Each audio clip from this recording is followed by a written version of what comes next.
Everybody, it's Patrick at the Pitch Deck. We are going to be talking about kind of like a podcast of topics that I want to get off my mind and make sure that you guys kind of understand towards what's going to be going on with the channel. And this is going to be unscripted, but I kind of got some talking points in my head in terms of like questions that I want to just like focus on or talking points I don't want to focus on. But I just wanted to like let you guys know that the channel might be changing to some other type of heroes, and I think that I'm hoping that you guys will receive those videos of me trying to get better at another hero. I'm gonna try to focus on Jarl because Verdance has like that wizard and guardian, more of the guardian feel in my personal opinion.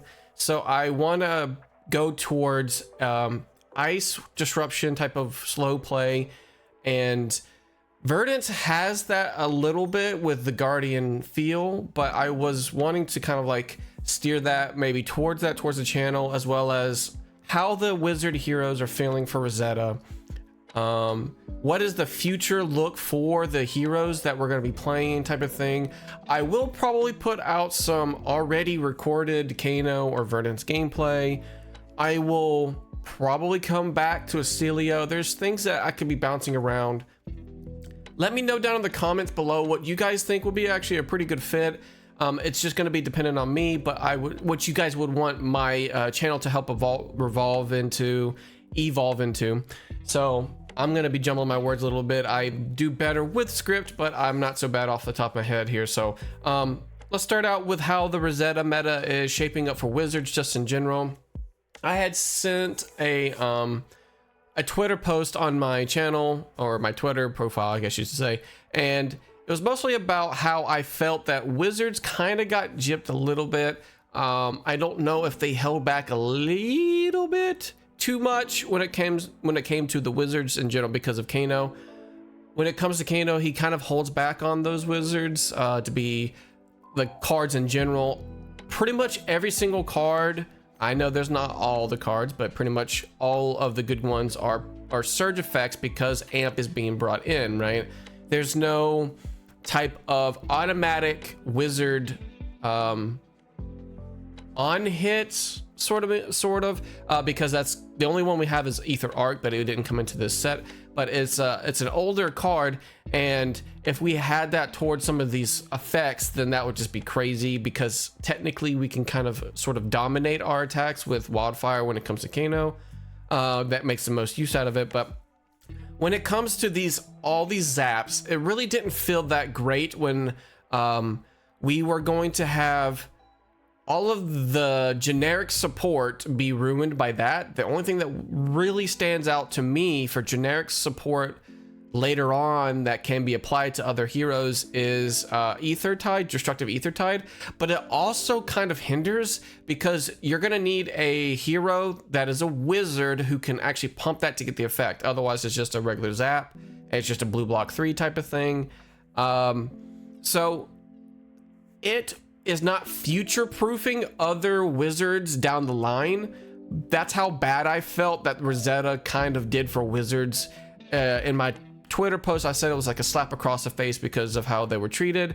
Aelio was probably god fucking tier whenever the tomes were kept in, lightning greaves were kept in, and they probably saw that along with other heroes, maybe Aurora with Tome of Findal, because you can just gain 2 more cards, but just also getting the fact that they can get full on tempo where they're going to be sending a lot of damage but also healing off of that. So it's almost like a 0.5 siege rhino almost in terms of magic analogies.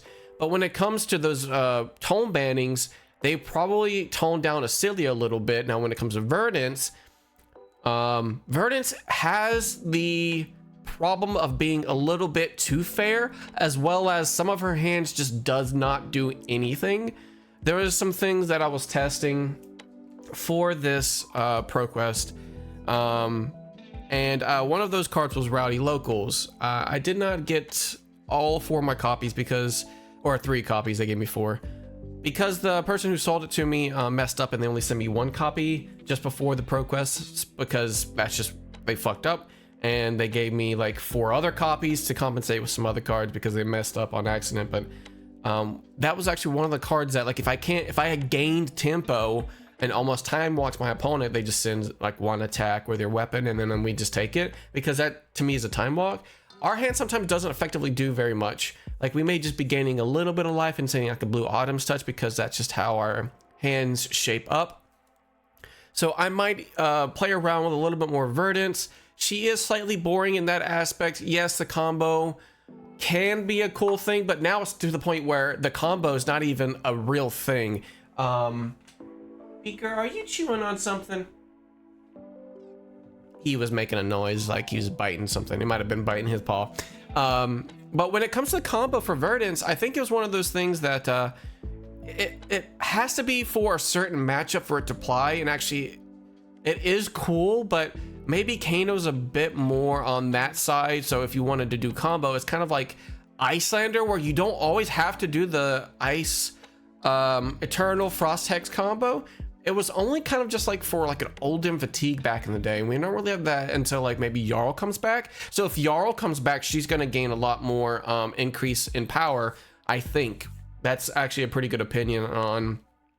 She will take control of some of the other decks, because Jarl is controlling the aggro decks a little bit, because Viserai just pounds on that arcane rune chance, just comes too much across, and she just can't deal with that. Sometimes Aurora, I was getting hosed by 2 Auroras in my Pro Quest. Maybe I'm not like the Guardian mindset main that I'm supposed to be when I'm playing Verdance, but so that's the 2 Rosetta heroes for Wizards. Now, when it comes to Kano, I don't like Kano's playing style anymore.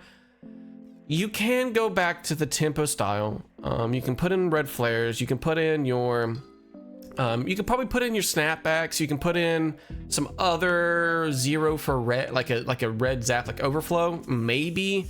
But it has been pointed out that some of our matchups are a little bit too fast, and so we need to be just as fast, if not faster. So it's all about the potions when it comes to that type of thing.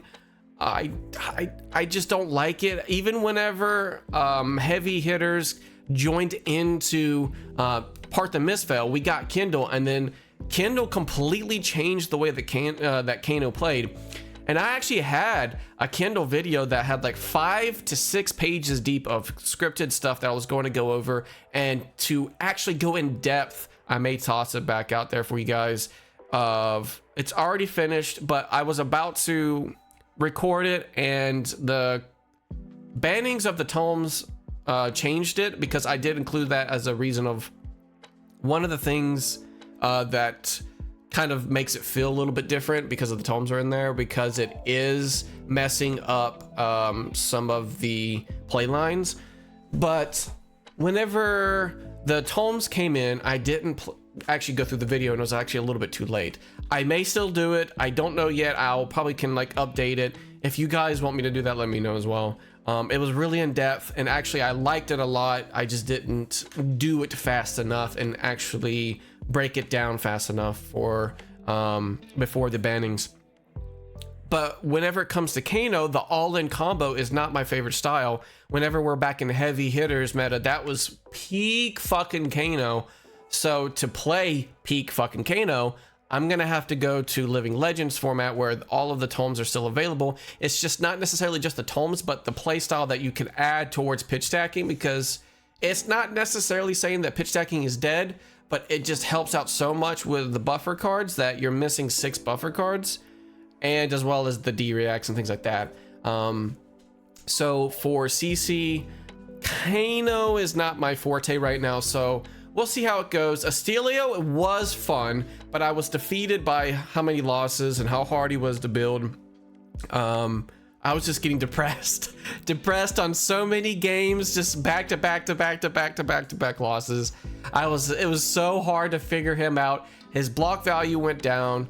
I'm so glad that people like Yudo and Taylor Crawford were both putting in the work and sticking with the hero, because he seems like a really cool hero, and he is super fun. That was actually one of the coolest heroes that I've playing around. And to be fair, I think if the tomes were in CC for legal play, I don't even know if like you take that fun away, because you get some of that combo like high roll, and you don't actually get the puzzles that he brings. Like, you can probably make his power level increase significantly because of the tomes, but will he still have the same fun factor? Almost like a reverse Kano in that fashion. But so we'll have to see. But the thing is, the barrier for me to play a Aelio in paper, it's like $240 because I don't have everything else that I'm supposed to have. Mostly it's the Majestics because of Aurora, so we'll have to see. Maybe we'll tone down. We'll wait for Worlds because everybody's trying to get their cards for Worlds and Pro Quest season. So we're gonna wait. Maybe something happens where Aurora's only just a one deck in the top 8. She doesn't make it to even past the quarterfinals or something. And maybe those cards tone down just a little bit, enough for me to be able to buy them. So those are the 3 Wizards heroes that we're kind of like known for this channel. We don't have Adult Blaze, and I actually haven't played a single game of Blaze Blitz in like ever. So maybe the CC version of her later on down the road, if she does become an adult hero like Kasai, because it took a while for Kasai, we're probably going to take maybe a few sets to maybe 10 sets, who knows. So we'll see if she ever gets any love down the road. But it was like back-to-back sets where it was Everfest into Uprising for Icelander to get her adult, so we'll maybe a short wait there. When it comes to Jarl, like I mentioned at the very beginning, I kind of want to get that play style to come back and control the game and have actually like a way. I like the way that Mara Ferris put it in a recent tweet, that I wanted to have it to where my hands consistently do something every turn, or like consistently do the same thing if like every turn type of thing. And Ice gives you that possibility to bring towards these aggro matchups that I miss with Icelander. And retrospectively, I think that all Ice heroes, if they are ever an Ice hero, they have to be slow. A lot of these people saying Ice Brute, Ice Ninja. I know we had Ice Ranger, and you saw how fucking miserable that was. Lexi, when it was like, not necessarily, it's kind of like a mix between Ice and Outsiders. That was completely miserable. Anybody who like went up against that back in the day can kind of probably agree that it should have been towards a slower deck where they did control that way and not necessarily have control and aggro at the same time, because it's just fucking miserable. You can kind of work your way in of a mid-range build. You're forced into that way if you're going up against an Ice hero like Oldhim or Icelander. I might even play Icelander in Living Legend because I miss her so much. But when it comes to that playstyle, that's actually something that I like the most, is to slow the game down and actually analyze. And I was able to do that somewhat with Verdance, but I cannot analyze when they're swinging 20 cards at me, all of them breakpoints, and all of them have on hits. I'm looking at Aurora, as well as Viscerai can sometimes be so much punishing with how much damage they can present. We can't necessarily put Pyroglyphic Blue Pyro.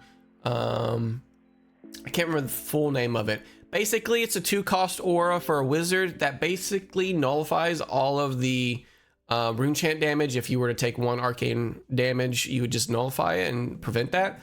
But they might just pass because they keep the rune chants type of thing. So the tempo game plan that I thought Verdance was going to have did not. You can still have that. You're not having tempo on the side of disruption as well as a little bit of chip damage. You're just having small amounts of disruption with large amounts of tempo, because you're not going to always disrupt with Verdance. You're always, if not most of the time, you're going to most of the time, if not always, with Jarl, because that's just kind of how his kit is, and you can build it around that way. So I like that about him.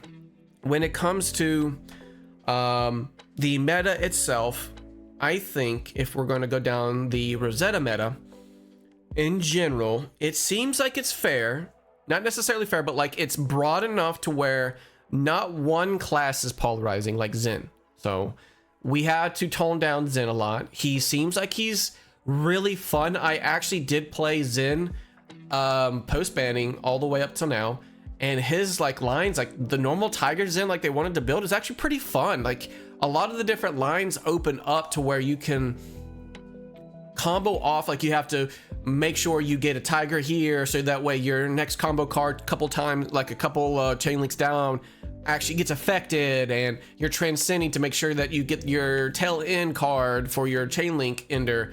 So it's almost like that, where he's pretty fun. So he's actually pretty much a dark horse. You can count on dark horse Kano for the calling, not necessarily the world championship itself, because of draft. We're notoriously bad at drafting, but whenever it comes to Zen, Aurora, Dio, and Vis, those are the 4 aggro decks that you're really gonna have to pay attention to, just because of the Zen state from Zen, the amount of rune chance that Vis can pop off now, and he's slightly less affected to warmongers than he was before, as well as Aurora being a rune blade herself is not as, like, she's almost to the point where she's immune to warmongers. Like she can kind of do more damage and still like nullify that and just go war, to the point where she can actually probably play warmongers herself. Dio may suffer the mongers effect a lot in terms of just all those aggro decks. That one's gonna be her. She's gonna be the affected the most out of all of those heroes. Aelio is gonna be top tier to help tone those down, but she also gets affected by warmongers as well. So it's one of those off-turn heroes that they both need to take a turn to set up. Maybe the Dio can still push damage, but not much like the Aelio can. So Aelio probably suffers the most, now that I think about it. So when it comes to those aggro decks, they're gonna try to push through the disruption that New brings, that Enigma can bring. She can bring with Phantasmaclasm, with CNC normally.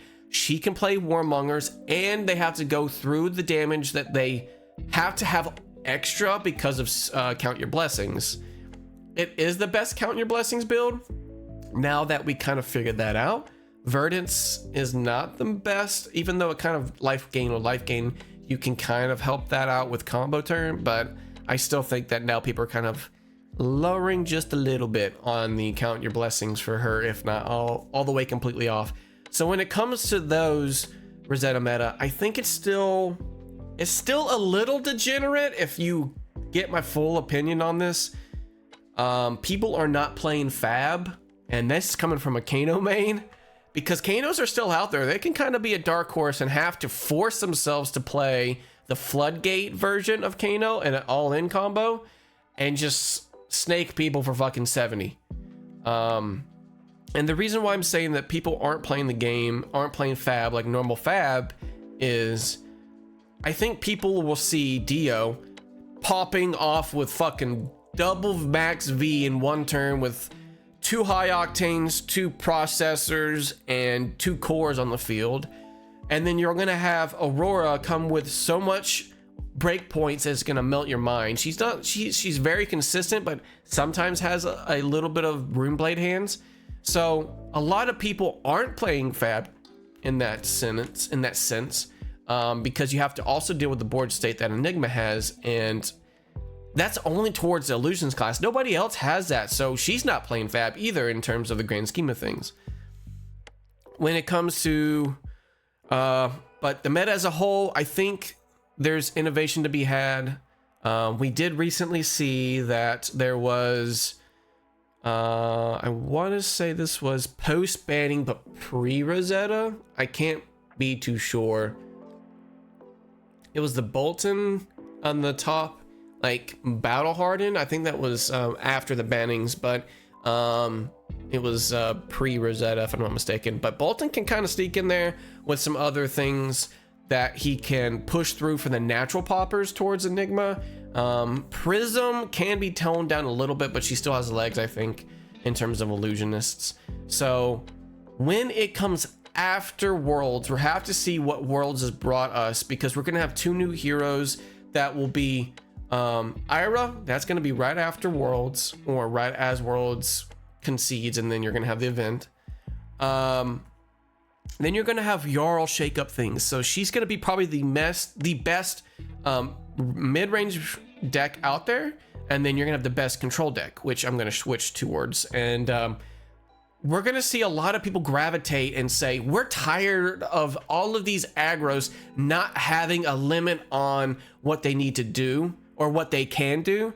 We need to make sure that they are toned down and controlled to the point where we say what you can do, type of thing, with like hypothermia.